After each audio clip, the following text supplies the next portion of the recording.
ঢেলে দিয়েছি। এবার এতে আমি আলুগুলো, ভাজা আলুগুলো ছেড়ে দিলাম, দিয়ে এবার ঢাকা দিয়ে দেবো।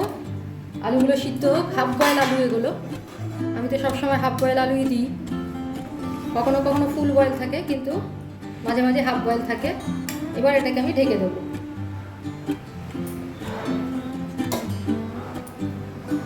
এখন আমি মটর ডাল ভিজিয়েছি রাতে, মটর ডাল বাটবো। তার সাথে নিচ্ছি একটা মাঝারি সাইজের এরকম পেঁয়াজ নিয়ে নিয়েছি। আচ্ছা, 3 টুকরো রসুন নিয়েছি। এই লঙ্কাগুলো খুব ঝাল, হাফ একটা লঙ্কা নিয়েছি শুধু। আর একটু আদা নিয়ে নিচ্ছি। আদাটা এতে দিচ্ছি না, কারণ আদা আমার বাটা আছে। এবার এগুলোকে একটু বেটে নেব, নিয়ে ফিরে আসছি। আমার এটা বাটা হয়ে গেছে। এবার এটা আমি বাটিতে তুলে নেব, তারপরে কি করছি দেখাচ্ছি। এখন আমি এতে জল বসিয়ে দিয়েছি, তার মধ্যে দিয়ে দিচ্ছি কয়েক টুকরো মাছ। মাছগুলো আমি, এগুলো পেটির মাছ, 2 টুকরো দিলাম। এই 3টে পিস দিচ্ছি, দিয়ে এগুলো আমি সিদ্ধ করব। ঢাকা দিয়ে দিচ্ছি, তারপরে সিদ্ধ করে কি করছি দেখাচ্ছি।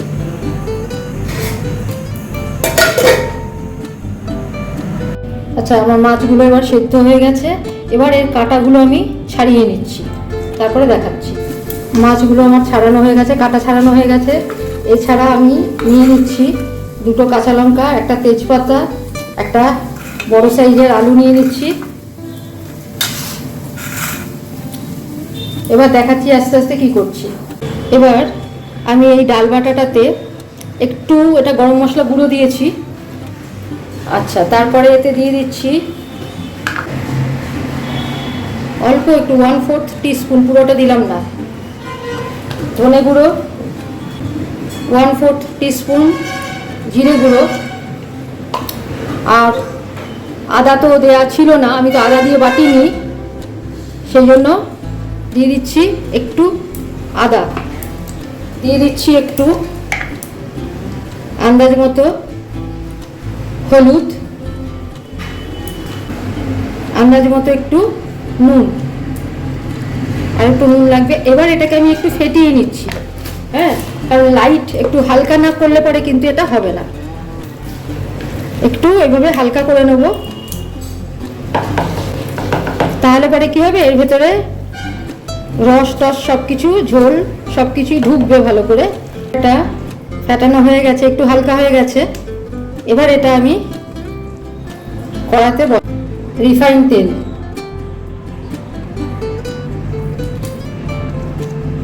আর একটু দিচ্ছি রিফাইন তেল। এবার এতে দিয়ে দিচ্ছি অল্প একটু ঘি। এই ঘিটা অল্প দিলাম কারণ আমার বারে বারেই এই কম্বিনেশনটা দরকার লাগবে, রিফাইন তেল আর ঘি।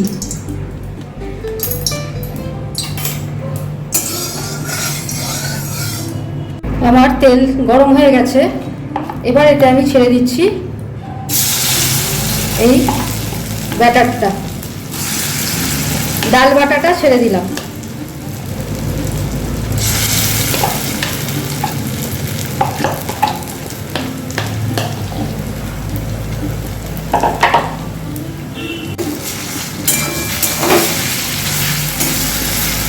আর তার মধ্যে এবার দিয়ে দিচ্ছি এই মাছগুলো। মাছ যে কাটা ছাড়িয়ে রেখেছি, পুরোপুরি এটা রুই মাছ। একদম পেটির পিসটা নিলে বেশি ভালো পাওয়া যায়, কাটাগুলো এখানে বড় সাইজের থাকে তো ছাড়ানো খুব সুবিধা হয়। তো বাকি 2টো পেটির পিস আমরা রান্না করে কালকে খেয়েছি, ঠিক আছে। এবার এইভাবে মাঝে মাঝে 2-1টা বেরোবে হয়তো, তো নেক্সট প্রসেসে আমার হাতে পড়লে পরে আমি এটা বার করে নেব। এইভাবে এটা ভাজবো। এখানে মনে হচ্ছে 2-1টা রয়েছে, বেরিয়ে আছে। আর মাছের পরিমাণটা যেন একটু বেশি হয় ডালের পরিমাণের থেকে, ডালটা বাইন্ডিং করে দেবে।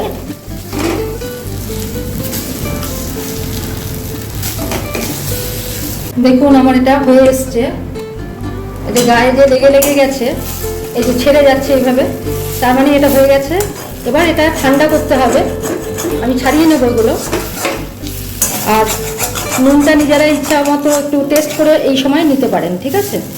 ব্যাস এইরকম আধ ভাজা মতো থাকবে এটা। এবার গ্যাস বন্ধ করে দিয়ে আমি এটাকে ঠান্ডা হতে দিচ্ছি। কড়াটা চেঁচে নেবো এইভাবে, খুন্তি দিয়ে যতটা পারবো এইরকম, এগুলো রেগে যাবে একদম। কিন্তু খুব বেশি তেল দিয়ে ঝুরঝুরে করবেন না, তাহলে মুশকিল আছে, ঠিক আছে। এইরকম একটা মন্ড মতো তৈরি হবে। এইভাবে সব মিশিয়ে নেবো এর মধ্যে, এই যে যেগুলো বেরোচ্ছে সব এর সাথে মাখিয়ে নেব, ঠিক আছে। সুন্দর হয়েছে। আর মটর ডাল কিন্তু মাথায় রাখবেন, এটা অন্য কোনো ডাল না, শুধু মটর ডাল নিয়েছি। মটর ডালে না ঘি পড়লে দুর্ধর্ষ টেস্ট হয়, একটা দারুণ টেস্ট হয়। আর যেগুলো করবো সেগুলো তো মটর ডালই দরকার তার জন্য। ব্যাস এবার দেখুন কি সুন্দর এটা মন্ডটা তৈরি হয়ে এদিক ওদিক চলে যাচ্ছে, ঠিক আছে। এবার আমি এটা নামিয়ে দিচ্ছি।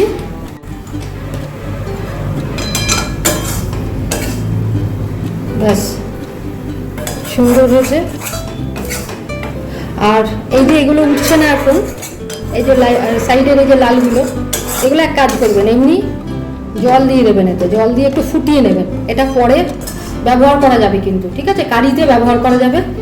এবার আমি এটা বন্ধ করে দিয়েছি, নামিয়ে নিচ্ছি। এই যে মশলাটা মানে পুরো জিনিসটা আর কি, ডাল বাটা পুরো ভাজা, মাছ সহ ডাল বাটা ভাজাটা এইভাবে রেডি। খুব গরম আছে, একটু উপর থেকে হাত দেওয়া যাচ্ছে, কিন্তু আমাকে তো অন্যরকমভাবে করতে হবে, ঠান্ডা হতে দিতে হবে। ঠান্ডা হতে দিই, তারপরে ফিরে আসবি। এবার ঠান্ডা হয়ে গেছে, আমি এটা এই বাটিতে নিয়ে নিয়েছি। এবার এর মধ্যে দিয়ে দিচ্ছি একটা ডিম।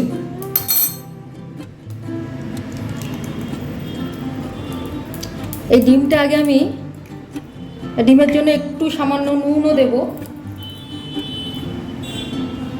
সামান্য একটু নুন দিয়ে দিচ্ছি। নুন বেশি হলে মুশকিল হবে, কম হলে অসুবিধা নেই। এই একটু নুন দিয়ে দিচ্ছি, দিয়ে এবার মেখে নিচ্ছি এটাকে। দেখি একটা ডিমে হবে কি না, একটা ডিমে হয়তো নাও হতে পারে। আমি এটা একটু বেশি পরিমাণেই করেছি আর কি। আর মটর ডাল না মানে ঠান্ডা হলে কিন্তু বেশ শক্ত মতো হয়ে যায়। প্রায় 2 ঘন্টা পরে ফিরে এলাম। আর একটা লাগবে, এতে হবে না, ঠিক আছে। আর একটা ডিম আমি নিচ্ছি।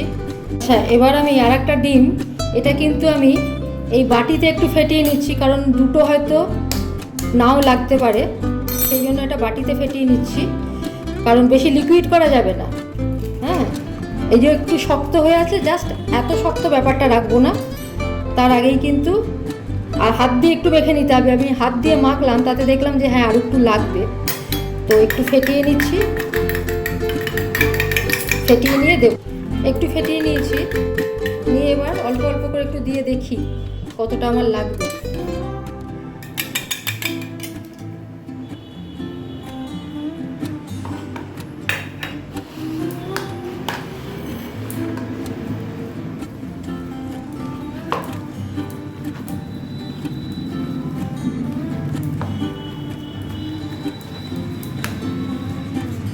এখানে কিন্তু মাখতে গিয়ে কিন্তু হাতে 2-1টা কাঁটা বিঁধছে, এটা হবে। হ্যাঁ সাবধানে মাখবেন, যখন হাত দিয়ে না একটু সাবধানে করবেন।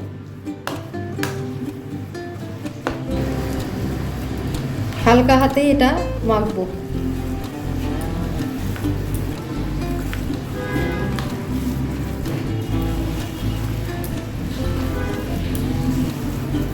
ব্যাস ওইটুকুটা আর লাগবে না, এটাই ঠিক আছে। হ্যাঁ, খুব বেশি লিকুইড করলে মুশকিল আছে, কিন্তু পরবর্তী ধাপ যেটা, তাতে খুব মুশকিল আছে বেশি লিকুইড যদি হয়ে যায়।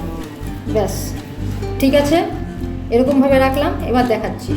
এই থালার পেছন দিকটা একটু তেল ব্রাশ করে নিচ্ছি, রিফাইন্ড অয়েল।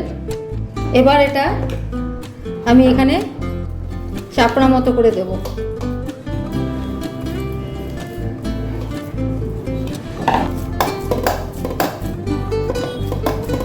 আমি পিস পিস করে এটাকে কেটে নিচ্ছি।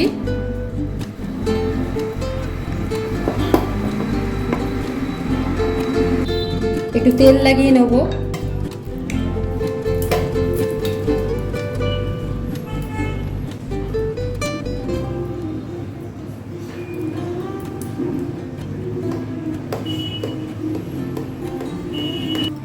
এইভাবে আমি যার যেরকম ইচ্ছা পিস করে নেবেন। এবার ফ্রাই প্যানে আমি রিফাইন্ড অয়েল দিয়ে দিচ্ছি আবার।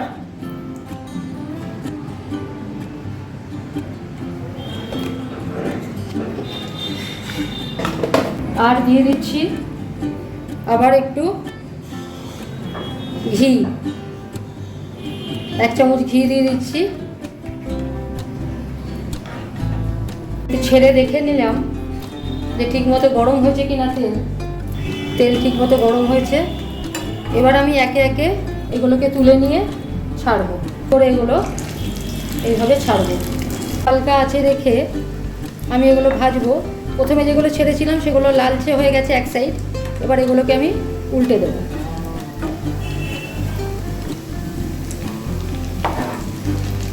খুব হালকা হাতে এগুলো করতে হবে। এগুলো নিচে দেখা যাচ্ছে লালচে হয়েছে, আগে ছাড়া হয়েছে, সেগুলো আগে আমি উল্টে দেবো।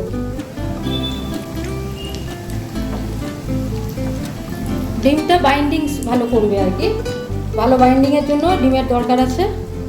আর টেস্টও ভালো হয়। আমি আপনাদের আগেই বলেছিলাম যে বারে বারে আমার ঘি লাগবে, সেই জন্য ঘিটা আমি পরিমাণে অল্প দিচ্ছি। আচ্ছা, আমার সব ভাজা হয়ে গেছে। এবারেতে আমি এই তেলেতেই আমি আলু ছেড়ে দিচ্ছি।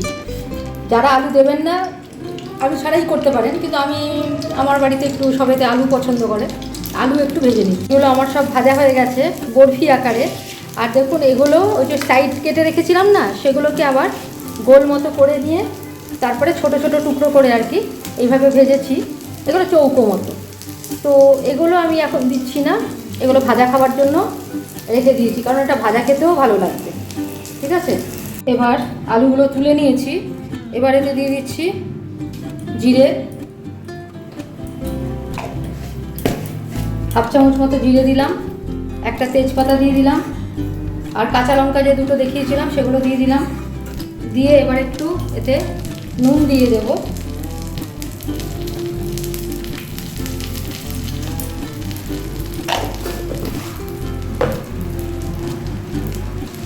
এবার এতে দিয়ে দিচ্ছি পেঁয়াজ রসুন বাটা,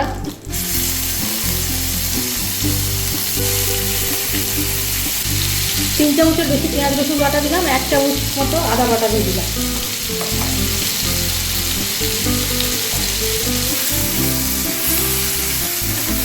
দিয়ে দেবো হলুদ,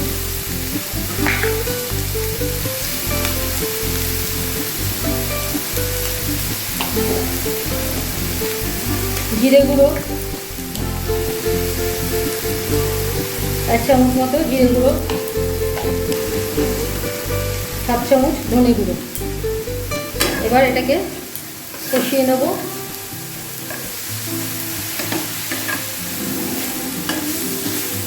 এবার এতে দিয়ে দিচ্ছি আন্দাজ মতো নুন,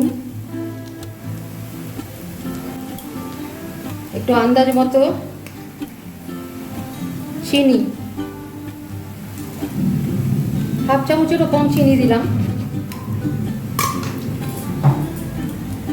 মাছ ভাজা জল যেটা সেটা দিয়ে দিচ্ছি, কড়া ধোয়া জলটা দিয়ে দিচ্ছি।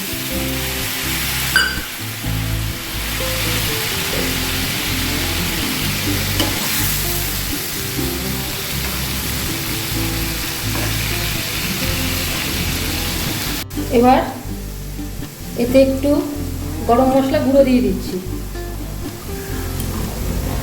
কষিয়ে নিচ্ছি ভালো করে। তেল ছেড়ে এসছে, এবার এতে আমি জল ঢেলে দেবো। জল ঢেলে দিয়েছি, এবার এতে আমি ভাজা আলুগুলোও ছেড়ে দিলাম। দিয়ে এবার ঢাকা দিয়ে দেবো। আলুগুলো সিদ্ধ হোক, হাফ বয়েল আলু এগুলো। আমি এতে দিয়ে দিচ্ছি গরম মশলা গুঁড়ো। হয়ে গেছে, আমি এবার নামাবো। আর কেন এখনও ওটা ছাড়িনি, আগে গরম মশলা, ঘি আবার দিয়ে দিলাম। বারে বারে ঘি দিতে হয়েছে। তো এবার যেহেতু ওটা দিয়ে আর ঘাঁটতে পারবো না আমি, সেই জন্য আগে এটা দিয়ে দিলাম। ঠিক আছে, আর এগুলো একদম ভীষণ নরম হয়, ভীষণ সফট জিনিস। এইবারে এই ধোকাগুলোকে আমি আস্তে আস্তে এতে ছেড়ে দিচ্ছি।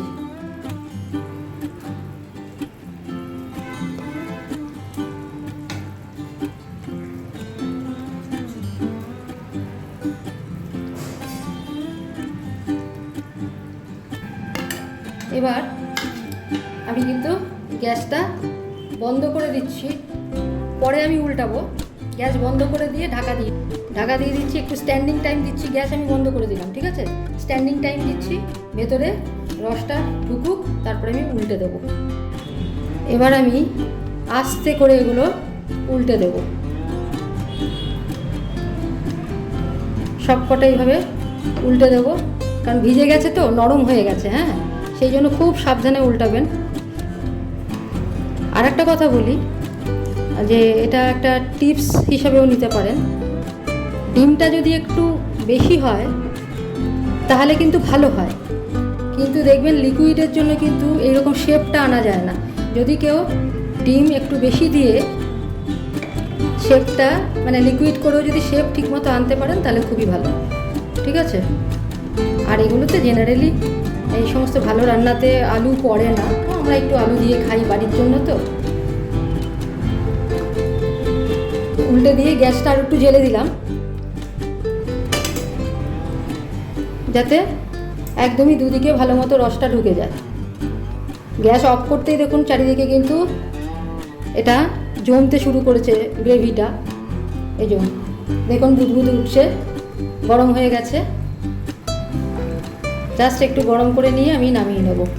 একটা সাইড রসালো হয়ে গেছে, দ্বিতীয় সাইডটাও তাই। ব্যাস, আমার মাছের ধোকা রেডি টু সার্ভ। মাঝে মাঝে করবেন এগুলো, অকেশনালি করতে কিন্তু ভালোই লাগে। যারা রান্না করতে ভালোবাসেন তাদের কাছে এটা কোনো পরিশ্রমই নয়, ঠিক আছে। আচ্ছা, ব্যাস ফুটে উঠেছে, আবার বন্ধ করে দিলাম। এবার আমি প্লেটিং করছি। আমার মাছের ধোকা রেডি টু সার্ভ। কালকে আবার অন্য কিছু নিয়ে ফিরে আসছি, ততক্ষণের জন্য ভালো থাকবেন, ধন্যবাদ। মাঝখানে কিন্তু এই আলুগুলো রয়েছে, হ্যাঁ, আমি আলু সহ করেছি, কেউ ইচ্ছা করলে আলু ছাড়া করতে পারেন।